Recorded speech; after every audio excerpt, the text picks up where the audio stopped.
Korang pernah tak, dah sental macam nak gila, tapi kotoran kuning dalam tandas tu tetap tak hilang? Memang stray, kan? Kotoran degil ni bukan saja buat tandas nampak kotor, tapi sebenarnya jadi sarang kuman. Tapi, jangan risau. Hari ni kita nak bongkar satu rahsia yang memang power gila. Kita akan guna satu bahan kimia yang mungkin korang tak pernah terfikir pun boleh jadi hero pembersihan.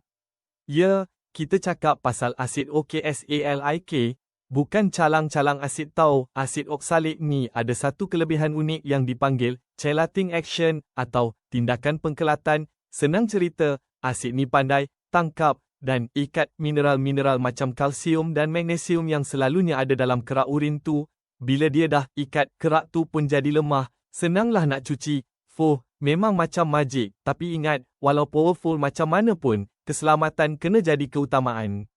Sentiasa pakai sarung tangan, pelitup muka, dan pastikan ada pengudaraan yang cukup. Jangan campur dengan bahan peluntur lain pula nanti. Bahaya, lepas dah faham cara guna yang betul, korang akan tengok sendiri macam mana kotoran degil tu mencair dan hilang macam tak pernah wujud. Tandas pun akan bersinar-sinar macam baru. Jadi, tak payah pening kepala lagi. Dengan sedikit ilmu kimia dan langkah berjaga-jaga, masalah kotoran tandas korang akan selesai.